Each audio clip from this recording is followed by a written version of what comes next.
বিশ্ব ফুটবলে এমন ঘটনা খুব কমই ঘটেছে। যে বিশ্বকাপকে ঘিরে পুরো পৃথিবী এক হয়ে যায়, সেই বিশ্বকাপ নিয়ে এবার তৈরি হয়েছে বড় বিভাজন। ইউরোপের ফুটবল নিয়ন্ত্রক সংস্থা ইউএফার ৫৫ সদস্য দেশ ঘোষণা করেছে ফিফা তাদের নতুন পরিকল্পনা থেকে সরে না এলে বিশ্বকাপ সহ ফিফার সব প্রতিযোগিতা বর্জন করবে তারা। কিন্তু প্রশ্ন হলো, ফিফা এমন কি সিদ্ধান্ত নিল যার কারণে ইউরোপের সবচেয়ে শক্তিশালী ফুটবল দেশগুলো বিশ্বকাপ থেকে সরে যাওয়ার হুমকি দিচ্ছে? গল্পের শুরু একটা নতুন কোম্পানি দিয়ে, যার নাম ফিফা ফরওয়ার্ড এন্টারপ্রাইজ বা এফএফই। ফিফার সব বাণিজ্যিক কার্যক্রম, সম্প্রচার সত্ত্ব, স্পন্সরশিপ, টিকিট বিক্রি, লাইসেন্সিং সব একসঙ্গে এই প্রতিষ্ঠানের অধীনে নিয়ে আসার পরিকল্পনা করেছেন ফিফার সভাপতি জিয়ান্নি ইনফান্তিনো। আর এই এফএফইর সর্বোচ্চ ২০% শেয়ার বিক্রি করে দিতে চান বেসরকারি বিনিয়োগকারীদের কাছে। লক্ষ্য প্রায় $২,০০০ কোটি তোলা। বিনিময়ে সদস্য দেশগুলোকে বড় অঙ্কের টাকার প্রতিশ্রুতি দিয়েছে ফিফা। প্রাথমিকভাবে দেশ প্রতি $২ কোটি, আর ২০৩৭-৩৮ সাল পর্যন্ত ধাপে ধাপে আরও অর্থ। ফিফার দাবি, এতে দুনিয়ার ছোট ও অনগ্রসর ফুটবল দেশগুলো লাভবান হবে। এই বিনিয়োগ পরিকল্পনার নেতৃত্বে যার নাম সবচেয়ে বেশি উঠে আসছে, তিনি মার্কিন বিনিয়োগকারী জাশুয়া কুশনার। তিনি মার্কিন প্রেসিডেন্ট ডোনাল্ড ট্রাম্পের জামাতা জ্যারেড কুশনারের ভাই। শুধু তাই নয়, ফিফা শান্তি পুরস্কার চালু করা কিংবা একজন মার্কিন ফরওয়ার্ডের জাতীয় দল বাছাইয়ের প্রক্রিয়ায় ট্রাম্প ঘনিষ্ঠ মহলের প্রভাবের কথাও আলোচনায় এসেছে সম্প্রতি। ফলে প্রশ্ন উঠছে, এটা কি সত্যিই ফুটবলের গণতান্ত্রিকরণ, নাকি নির্দিষ্ট মহলকে সুবিধা দেওয়ার আয়োজন? ইউরোপের ফুটবল নিয়ন্ত্রক সংস্থা ইউএফা শুরু থেকেই বিরোধিতা করছিল। তাদের ভাষায়, ফুটবল বিক্রির জন্য কোনো পণ্য নয়, বিশ্বকাপ ফুটবলের সম্পদ এবং তাই থাকবে। গত বৃহস্পতিবার এক জরুরি ভার্চুয়াল বৈঠকে বসেন ইউএফার ৫০টিরও বেশি দেশ। সেই বৈঠকে নিজেদের ক্ষোভ জানায়।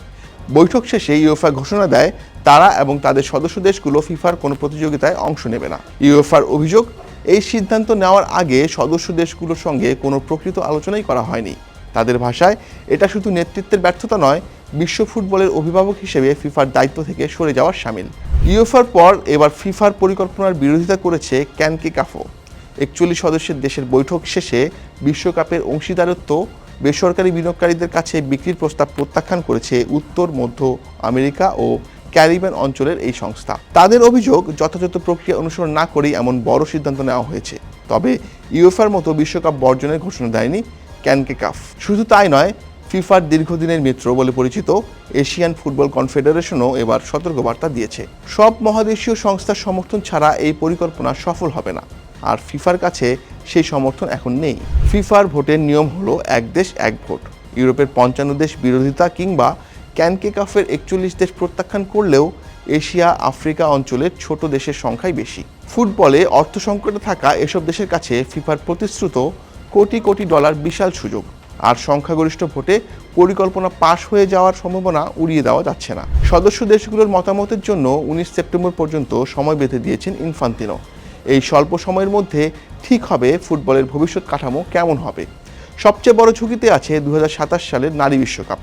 ব্রাজিলে অনুষ্ঠিত এই আসর রাজনৈতিক টানাপোড়েনের শিকার হতে পারে। প্রথম পরীক্ষা হবে আরও আগে, সেপ্টেম্বরে পোল্যান্ডের অনূর্ধ্ব-২০ নারী বিশ্বকাপে। আগামী মার্চে মরক্কোয় ফিফা সভাপতির নির্বাচন। এখন পর্যন্ত ইনফান্তিনোর কোনো শক্ত প্রতিদ্বন্দ্বী নেই, কিন্তু এই পরিকল্পনা ভেস্তে গেলে তার ১১ বছরের কর্তৃত্বে বড় ফাটল ধরতে পারে। ৬টি মহাদেশীয় সংস্থার ৩টি এখন তার বিরুদ্ধে। এমন বিভক্তি বিশ্ব ফুটবলের রাজনীতিতে বিরল। শেষ পর্যন্ত প্রশ্ন একটাই, বিশ্বকাপ কি সত্যি বিক্রি হয়ে যাচ্ছে ব্যবসার হাতে, নাকি ইউএফার চাপে থমকে যাবে ইনফান্তিনো $২,০০০ কোটি স্বপ্ন? উত্তর মিলবে আসছে সপ্তাহে।